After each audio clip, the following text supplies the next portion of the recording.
Hello, everybody, and welcome to another rousing edition of Self-Publishing Insiders.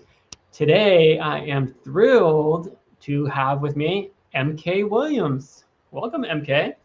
Hi, thanks for having me. I'm super excited to be here today. We're excited to have you. I last saw MK at not the Novelist Inc. Conference, Inc. Just at around the end of September, and she gave a fantastic presentation on how to leverage YouTube for your author business. And I just told MK this, but literally within about 10 minutes of that presentation, I was like, oh yeah, well, she's got to come on Self-Publishing Insiders to share her knowledge and expertise with all of you. Now, for those of you who may not know MK, now I did a little digging on you. Oh no! How deep did you dig? Not very. I didn't have that much time, but still, there's some interesting stuff out there for you or about you. So, for those of you who don't know MK, she is an author, an influencer, a public speaker. She is an author coach.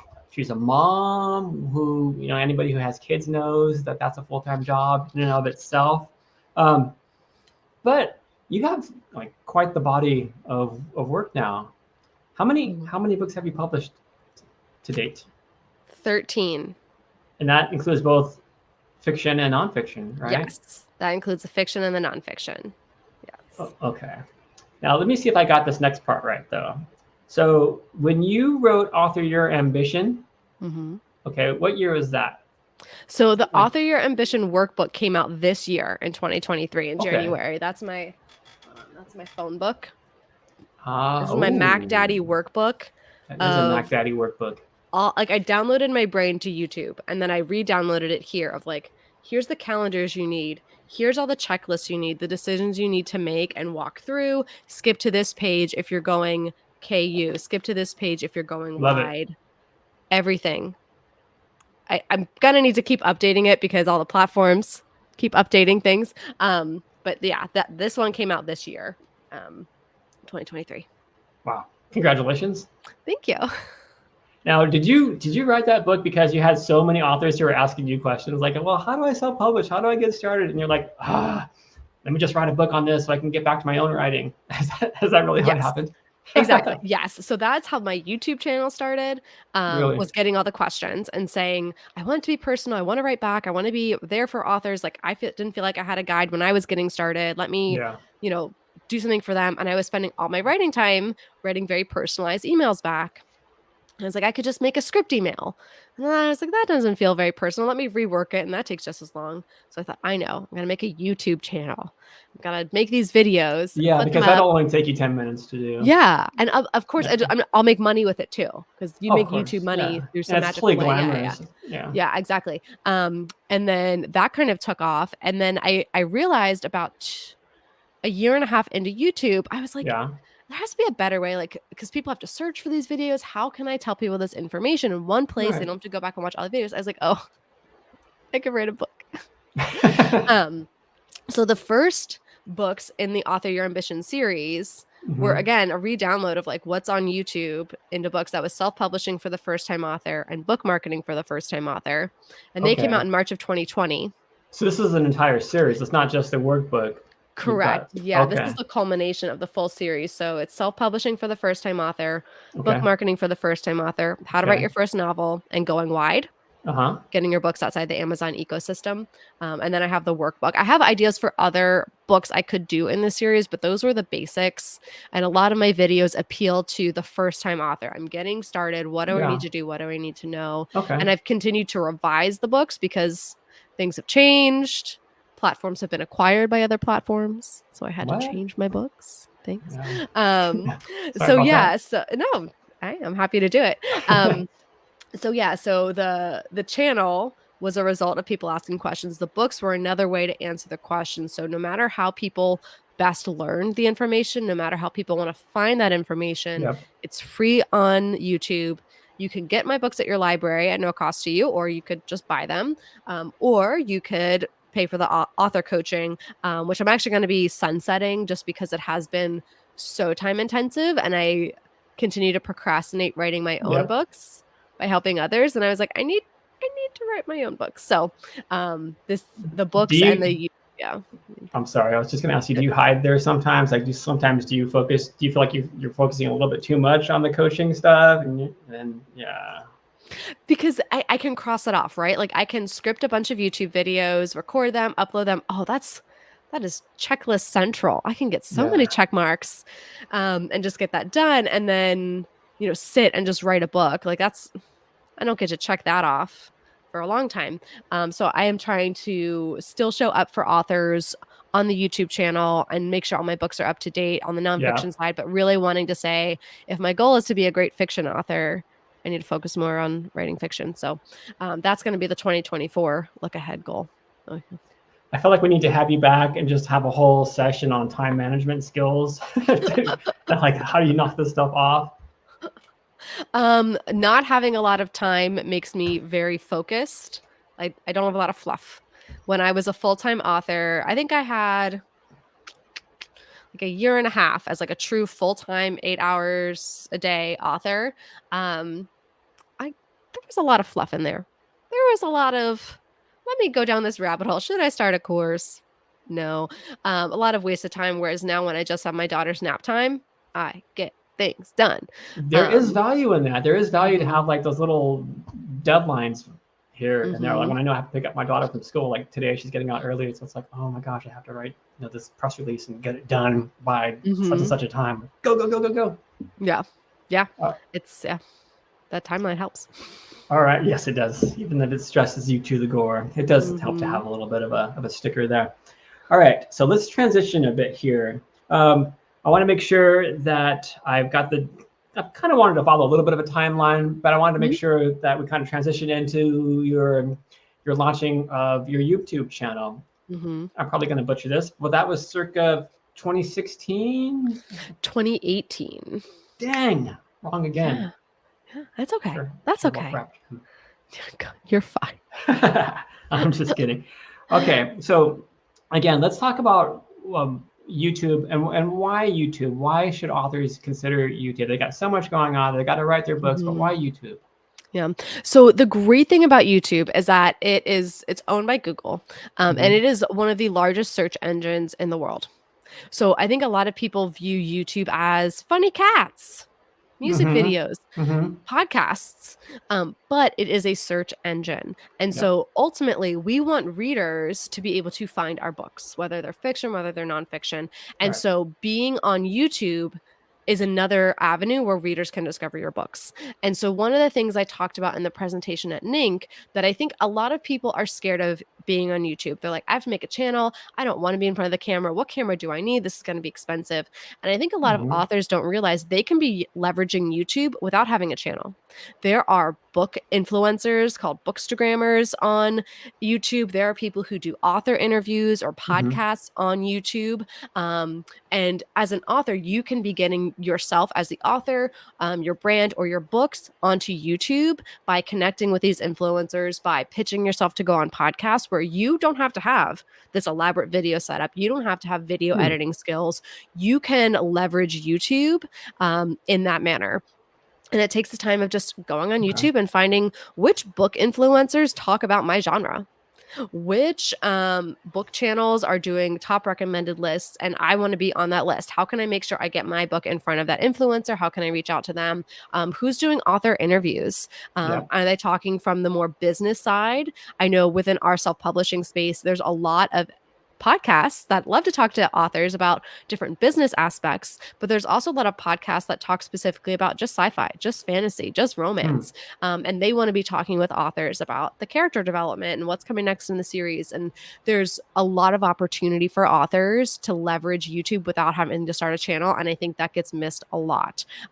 So my advice to authors who are timid, who are like, I'm not sure about YouTube, try to get onto YouTube with somebody else's channel. They need new content every week, twice a week. They need new content out. And so you can make those connections and hopefully leverage it that way.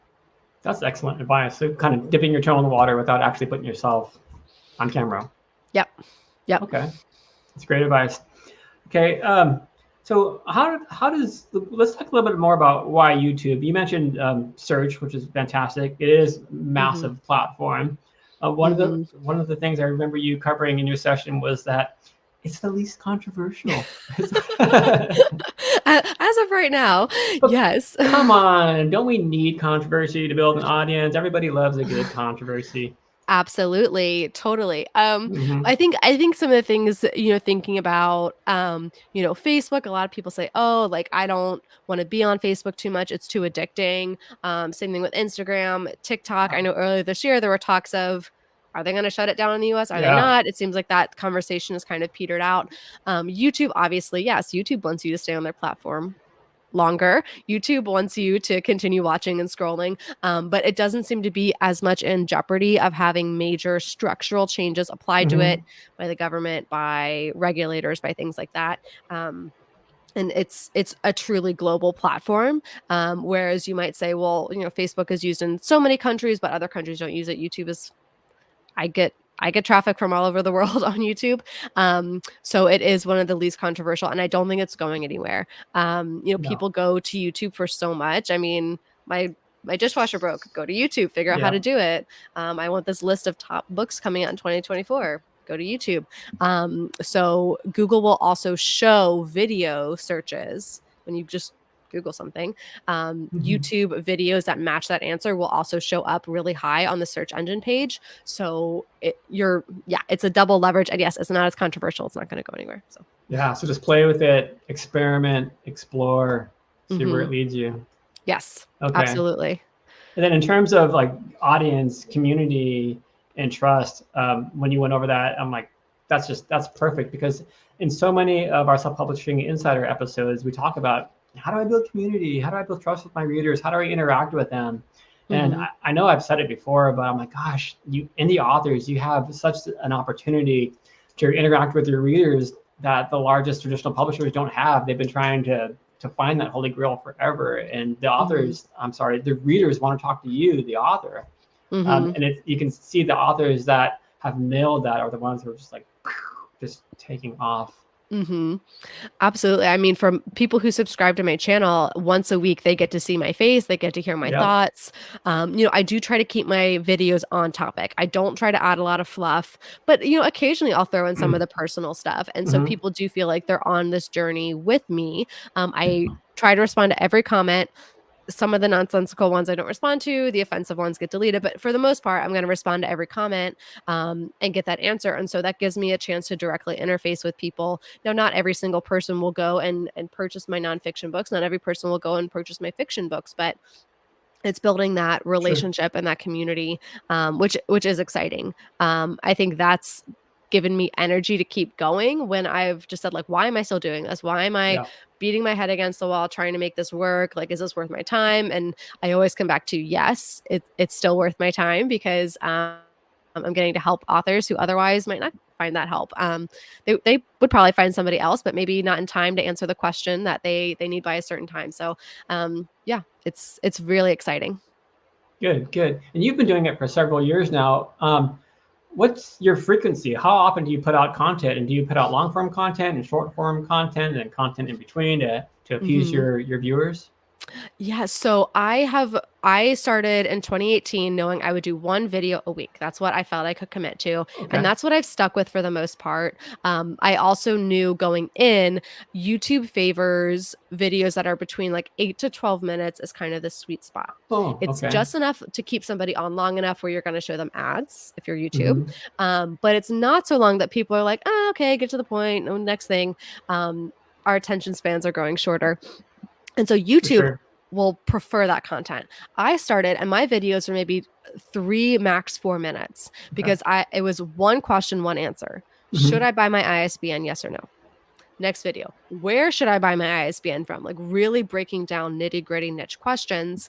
And so I kept shorter content, and I've tried to keep that still. I will have longer videos now when I do a full upload tutorial. That usually takes about 30 minutes to say, click here, do this. But for the most part, I stick with the shorter content. So I'm bucking what YouTube says they want, but I think my viewers appreciate that. Sure. And so because I had shorter content, it took me longer to get monetized, but I find that my subscribers have stayed on. They're more loyal because they know, here's the answer. I'm not going to go off on some random tangent, mostly. I'm not going to just add fluff to add fluff for timing. I'm just going to have what you need there. There's no time for fluff. No time for fluff. Yeah. So I've stuck with once a week, that mostly that shorter amount since 2018 when I launched. I had a few times where I thought, yeah, I'm going to do like a blitz. I'm going to do a video every day this week. And then the next week, YouTube did not know what to do with me. They were like, you stopped posting for 3 days and now you're back to your Wednesdays. This is weird. Yep. I had one summer where I pre-record all my videos. And I thought, well, I need this runway to last longer. I have this book I really want to finish. And so I went to every other week in the summer. YouTube did not like that. I was paying freaked out the algorithms. I was paying the price for months on that, where I was not getting recommended as much. My views were down, my revenue is down. So I will not be doing that again. So YouTube rewards consistency. If you think you can commit to one short video a week, do that. If you think you can do it every other week, do that. You'll see some of the really big channels. Like, I know like Yoga with Adrian, she's one of like the biggest channels. And like the first 30 days of the year, she does a yoga challenge and then she goes back to weekly. She can do that because she has 7 million subscribers. When you're just getting started out, consistency is key every time. Just like consistent. Don't change your schedule unless you really need to. And once you change it, like stick with it. Like otherwise the algorithm doesn't know what to do with you. Okay. Yeah, that consistency message really came through loud and clearly and strong. Okay, consistency. Yeah. But also your shorter 3 to 4 minute episodes, that makes sense too. But I like the idea of asking a question. When it comes to news articles, I swear I will skip over a headline that has a question in it. But for a YouTube post or I don't know, a YouTube, an interview or something where you're providing content or you're answering a question in particular, that short headline, like, here's what I'm going to answer. That's going to bring those viewers in, and then you're going to answer the question, and you're going to do that consistently, and that's going to build the trust with your viewership. Absolutely. Is there an opportunity for an influencer or somebody who's maybe not just starting, but maybe not at the level of the yoga person that you mentioned, who wants to make a change? Can they contact YouTube and say, hey, I want to make this change. I'm going to try something different. Is that even possible? Or I'd say the biggest thing is just to mention it in your videos. Like, hey, remember, starting next week, I'm going to be going to Thursdays instead of Wednesdays. Or, hey, remember, this is the new schedule, Thursdays. Because that's going to cue your audience in to look for your videos those days.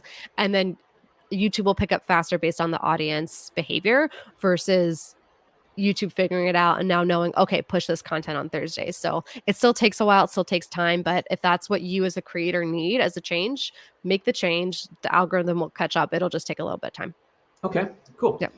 Can we talk about how to get started? If I'm new to this and I'm like, oh my gosh, okay, I've got a few books out now. Maybe I should create a YouTube channel. YouTube's established. Is it too late for me now? Should I just forget it and just give up? Or is it possible for me to create a YouTube channel? But how do I get started? Yes, absolutely. There's still time for you to make a YouTube channel because creators are coming and going all the time. And so if you can be dedicated, yeah, you can absolutely have that. I would say to get started, you don't need to invest in crazy gear. I know there's some authors out there who are really established. They have bigger channels. They have like 100,000 subscribers. They have the really fancy DSLR cameras and the setup. I have a nice Logitech webcam that just can attach to my laptop. I think it retails for just under $100, which to some authors you might say, that's a lot of Amazon ads to decide to invest that. But it was definitely worth the investment for me. I was already going on a lot of podcasts. I needed to have a good quality camera anyway. So I thought, well, I can use it for this too. I had the Yeti Snowball microphone to start. I upgraded to the ATR 2100 later. But these were just good quality microphones that, again, I needed to go on podcasts to promote my books. So I used that there. So that was a good trade-off. I didn't upgrade to get my ring light for a couple months. So you don't need a lot to start. I will say you do need good quality audio. I think somebody watching your video will forgive poor video quality more than they'll forgive bad audio quality. So at the minimum, get a decent microphone, get a decent video. I use Wondershare Filmora to edit my videos. You could just try and do a straight shot through, no edits. I think a little bit of, again, investment in the video editing software, it'll look nicer. You'll be more proud of the output. But, for anybody who's now looking through and wants to go to my YouTube channel and scroll to the very bottom, I apologize for your eyes and ears. It was rough.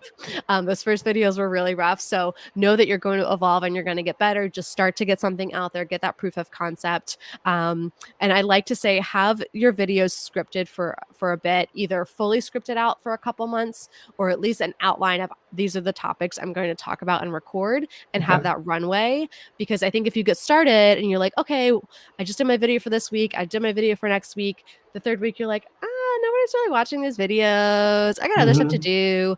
Having that plan or even already pre-recorded out for a bit is going to give you that runway to then say, okay, my videos have been coming out, I'm starting to get subscribers, what's the next thing, what are questions people are asking based on these videos to kind of inform the next ones. So have a good plan before you just launch, because you'll set yourself up for success that way. Okay, so have a good plan, maybe put out some goals, like what they want to do. Yes, absolutely. Have a goal. Yes, have goals around your channel. And I kind of alluded to that earlier when I said, I'll launch YouTube and, I'll make some money. And I think for me, the primary goal was to answer questions, was to get time back for myself to write. YouTube became a lot bigger for me, so now it's taken up my writing time. But my main goal was to answer questions for other authors. I've achieved that goal.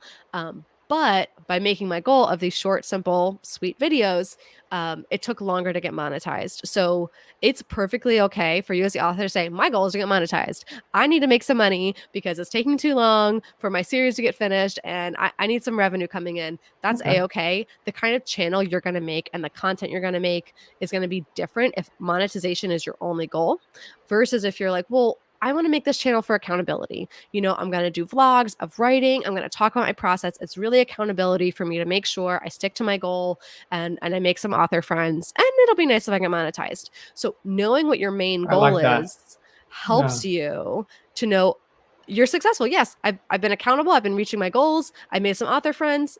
I'm not monetized yet, but that wasn't the main goal. So knowing what the main goal is will help you to stay focused, to not look at other creators and say, oh, I should just do what they're doing. That looks great because they're making a lot of money. Okay, but that wasn't your goal.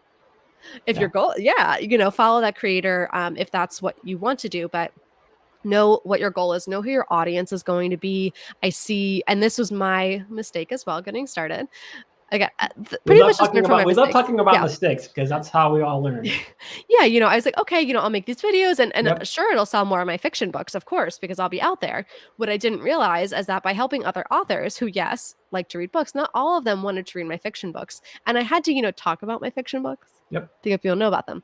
And so going in with this idea, if you're trying to sell your fiction books, your content needs to be towards readers of that genre. And so you're talking about other books in your genre. Maybe you're talking with other authors in that genre. Best of lists, tropes I love, tropes I hate, things that are related to reader content versus if you're talking to other authors and you're selling, a service to authors, you have how-to books for authors, you're doing a podcast for authors. That's going to be very different than if you're targeting readers. Sure. So really understanding who that audience is going to determine the content you make and the content you don't get distracted and foray into, because it's very easy to, as an author, to then say, I'm just going to talk about author life. I'm talking to other authors. Why aren't my fiction books selling? Yeah.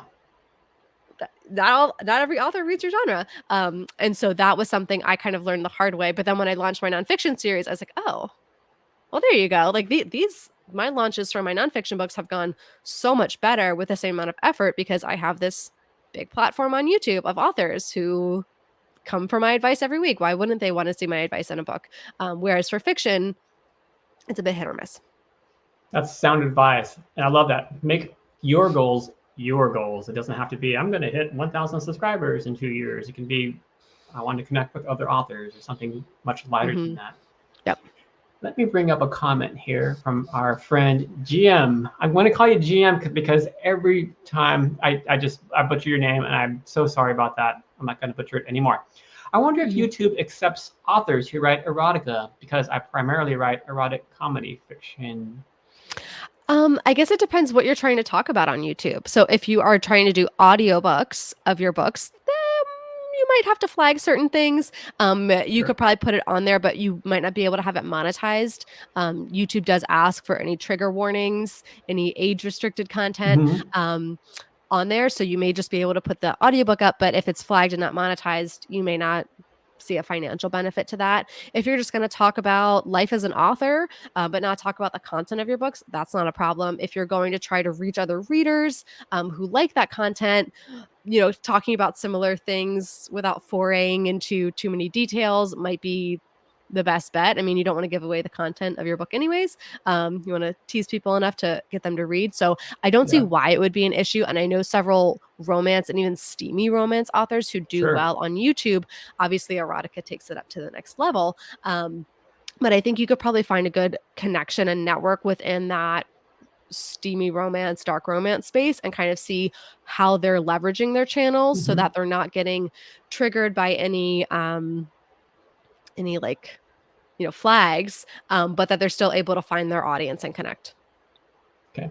Yeah. Good answer. Yeah. Gonna bring up another comment here from Lynn Baker, and I think this was meant for you, MK. Do you use Substack? I don't. I have a good old-fashioned newsletter, and I don't use Substack. But if you want to subscribe to my old-fashioned newsletter, that's not as fancy as Substack. I have one of those, but no, I don't have Substack. Okay. Talked about goal setting, content options. Okay, so once we have that all set up, how do I go about planning my launch? Would you recommend several months, a few weeks, a couple hours? Yeah, I like to have, when I got started, I had a full month recorded, uploaded, scheduled to go out, and several other videos ready for me to edit to schedule. So YouTube has really great scheduling features, which I love. Like when I had my daughter and I went on maternity leave, I just had a video. It's like, hey, if you're seeing this video, I'm on maternity leave. So my videos are coming out up until this date. I just won't be able to respond to comments. So that was really nice. Like there was no issues there, again, for the consistency. So yeah, pre-schedule things and really get to know the system. So I think as authors, especially first-time authors, I see this like rushing it. I'm so excited. My book's going to be up on Amazon. Okay, that's KDP. I filled out all the things. I'm done, right? Like what's a category? What's a keyword? Wait, what do I need to do with the description? Why is nobody finding my book? And so there's this rushing in. And I will say that's a certain subset of author. I know other authors who will procrastinate their launch by researching everything. And so you want to find that middle.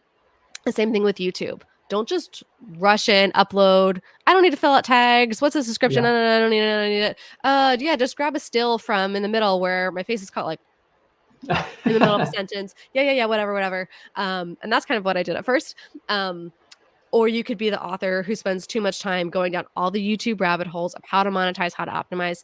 Be somewhere in the middle. Take the time to learn the program. Go in and you can upload just a dummy video and make it private that nobody will ever see it of, okay, here's how I fill out a headline. Here's how I fill out the description. Here's the custom presets I can have in there. Okay, I can go make a thumbnail. How can I make a thumbnail? Oh, you can use Canva for free to make thumbnails for your videos. That's eye-grabbing and catches attention. Watch other popular channels, not even popular author channels or book channels, just general channels. What do they have? They have little intros. They have a call to subscribe. They have all these little things in there. So you can kind of mimic that and use that strategy. So take a little bit of time to get to know the system. I wish I had learned some of these things to optimize earlier. So for all of 2018 and 2019, I was uploading. I don't think I uploaded tags once. I had super short headlines that were like, oh, like, you'll never believe this. And it's like, believe what? Who are you? Don't care. And finally it was like, how to purchase an ISBN in the United States. Like I just made it super clear and super simple. And some of my best videos today that I don't want to say they went viral, but like the video that I was like, why is this video getting thousands of views a month and these other videos aren't? And it was because it was, what is US media mail? and it just got picked up on Google. So now if you just Google US Media Mail, guess whose face shows up? Mine. And so realizing having really descriptive headlines, using all the characters. YouTube gives you 100 characters in your headline. Use all of them. Even if it's the best books ever written by M.K. Williams in 2024. Just use all of that. Make sure whatever words you're saying in the video are reflected in the headline and the description. Make sure you're using the tags. They give you 500 characters for tags. So that would be fiction, self-publishing, M.K. Williams spelled incorrectly. Every single way that you think a person would search for content that your video answers that question or speaks to that need, use all of those tags. I didn't do that at first. 2020, I found out I was pregnant and I was like, well, I'm going to have to make sure YouTube is monetized or else it's the first thing to go when I don't have time. And so I finally learned the system. I went back through all my old videos and updated the tags and my descriptions and my headlines. And within a month, my traffic just went way up because I was finally telling YouTube, this is what this video is about. So if somebody is searching for this, my video would be a good idea. And so really taking the time to be specific and to put a good description in. I see a lot of authors who are kind of like, they have big platforms elsewhere. They're on YouTube. They're like, I'm not getting any traction. I'm like, you're not using any tags. You don't have any description. All your description is just links out to other things, but you haven't said what's in this video. They're like, yeah, but I see other people do that. I'm like, those people have millions of subscribers. Those people don't need to play nice with the algorithm anymore. You do because you're new on this platform. So definitely take the time. And what I do, that's a little time-saving hack, is I take my description. I use Zapier. So whenever I post a new video to YouTube, it sends the description, which is my script for the video. I read off of the script.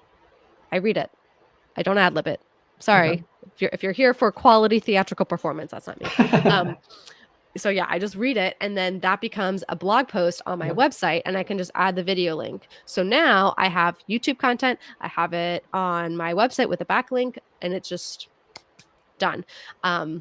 So having that description helps me in multiple ways, not only with the algorithm, but then I have blog content. Love it. Love it. Okay. I'm going to bring up another question here real quick. Yeah.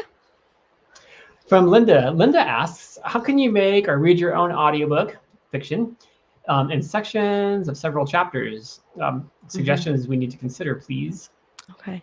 Yeah, I have a ton of videos about making and narrating your own audiobook. I've done that several times.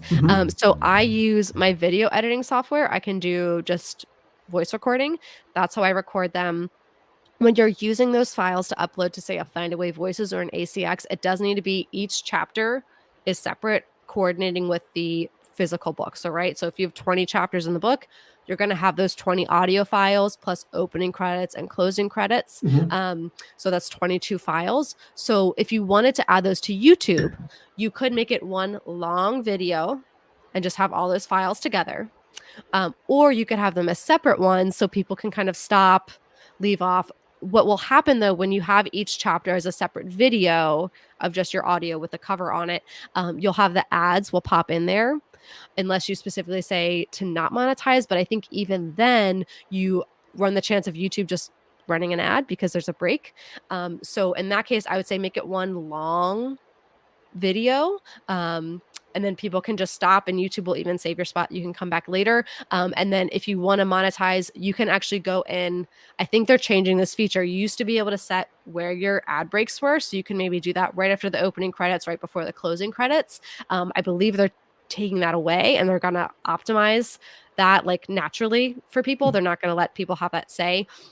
So in that case, I would just say not monetize it, but that's kind of the benefit of having the audiobook on YouTube is to make extra money from it. So that's changing a little bit, but I would say make it one long video because then if they do put ads in, there's probably going to still be fewer than if you did if it was 20 chapters, 20 potential ad breaks. That would be way too much. Good answer. Since we're talking about monetization, I was going to wait a little bit, but I have a feeling that most of the viewers are going to ask their questions about monetization. So how does it work? How can an author start monetizing their YouTube channel? So there's the main way that people are familiar with is through the YouTube Partner Program, where a video runs before the ad, during the ad, after the ad. The creator makes a portion of that ad money. Or if you have YouTube Premium and you pay for no ads, the author gets a portion of that. So that's the main way people think of, oh, somebody went viral and now they're just making in money. I was able to monetize my channel before I was in the YouTube Partner Program, and I had the minimum threshold of subscribers and viewers. And the first way was I offered consulting services. People found me through YouTube and said, hey, I heard you did coaching and consulting. So I was able to set up a Calendly link where people could book time with me. I was able to have affiliates. So again, that same situation where I was like, I'm pregnant. The YouTube better start making me money or else it's too much time once the baby comes. So I had a 9-month deadline to really monetize. And so I looked at every software I was using, every service I was naturally using, and I just searched for Grammarly affiliate. This service affiliate, Zapier affiliate, and some of them didn't have affiliate programs, some did. And so I signed up for them, and I just organically said, this is what I use. If you want to sign up through my link, you're going to help support this channel so I can keep making videos for you. And so don't be the person to say no to you. So I assumed, because at the time I only had 200 subscribers, because I was still learning how to go back and optimize all these old videos. I assumed, well, nobody's going to let me sign up for their affiliate program. No, what?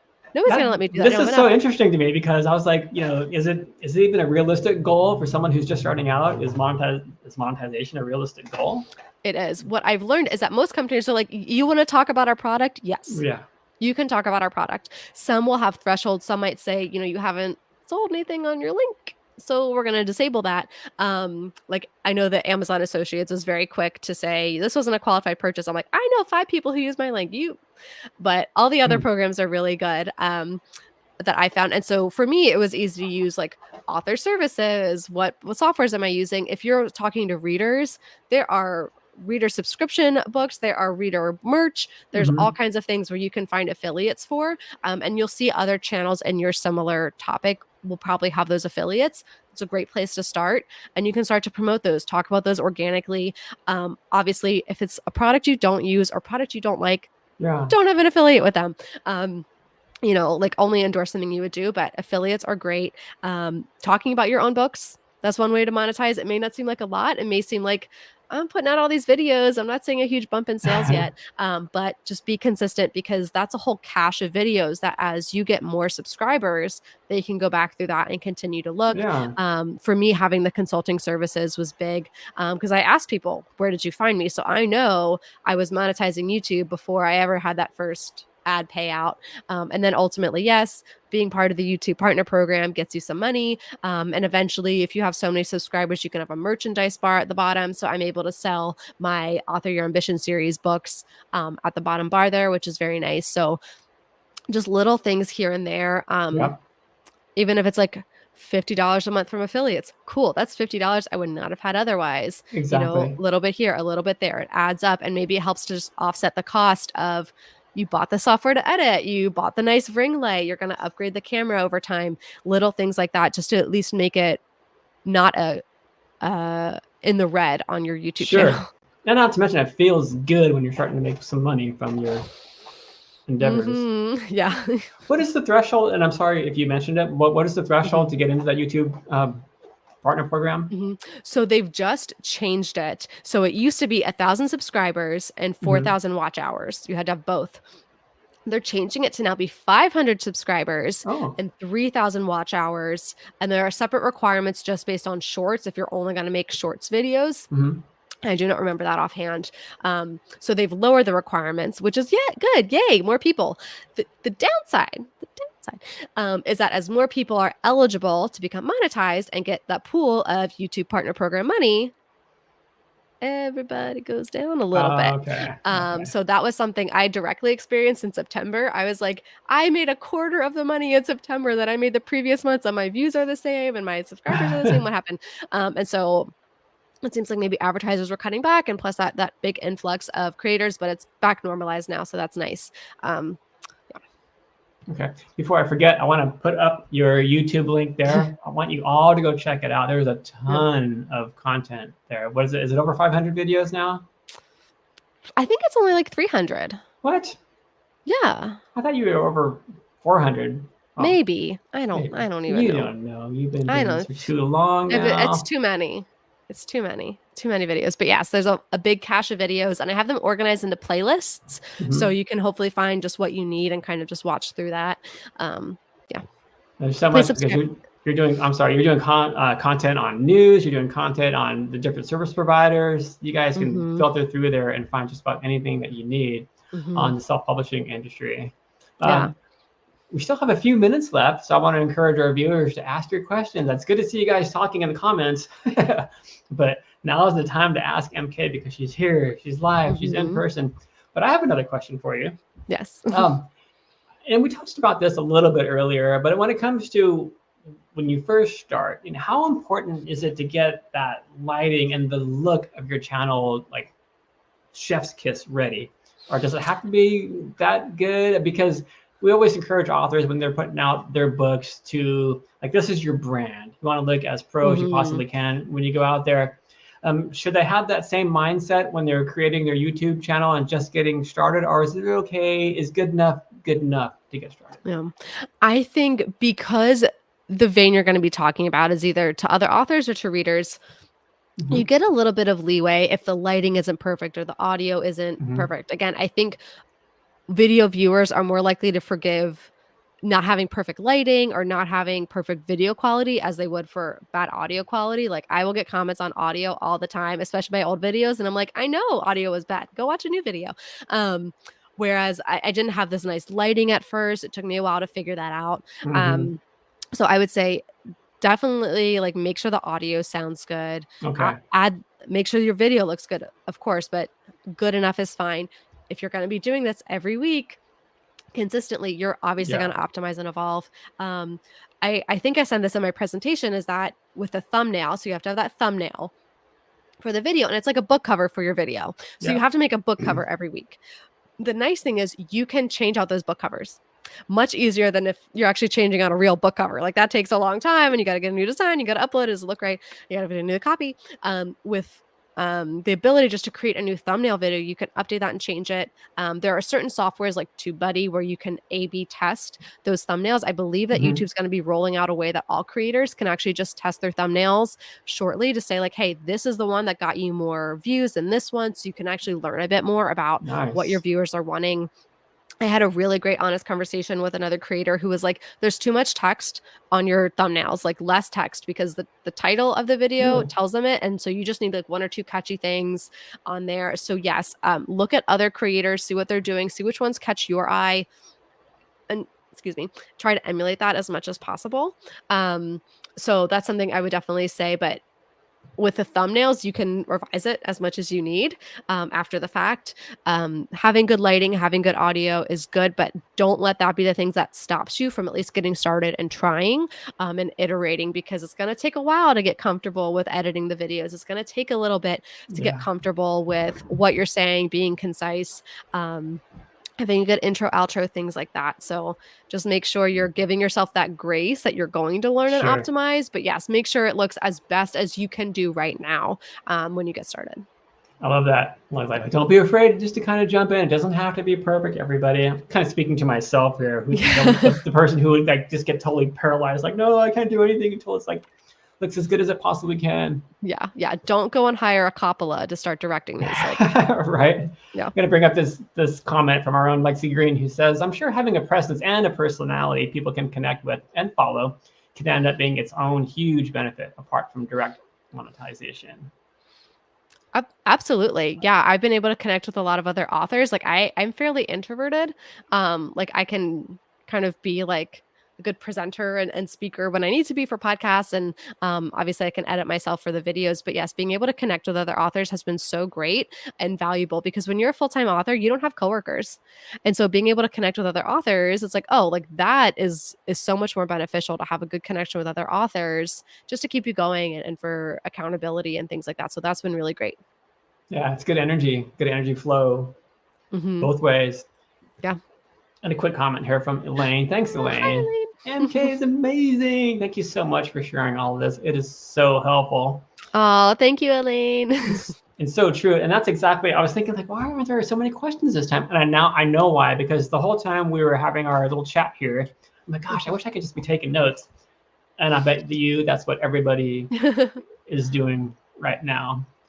We're coming to the end of our time, so I'm going to just remind everybody that if you wouldn't mind, can you please like, share, comment, and subscribe to these videos so that we can continue to bring in guests just like MK to share her expertise with you. And be sure to bookmark dddlive.com so that you can see which episodes and topics and guests that we'll have in the next weeks. And then finally, if you are not a Draft to Digital author, when you're ready, go to drafttodigital.com and sign up for your free author account. MK, if you wouldn't mind, would you mind sticking around just for a couple of minutes? I'm going to play a quick ad, but then I'll see you back in the green room. Okay. This is the voiceover from our own Kevin Tomlinson. We'll see him at $20 next week. We're looking forward to seeing him. This is the one right here. Thanks, everybody. Really appreciate you joining. We'll catch you again next week for a pre-recorded webinar on DDD pre-orders. Thanks, everyone. See you next time.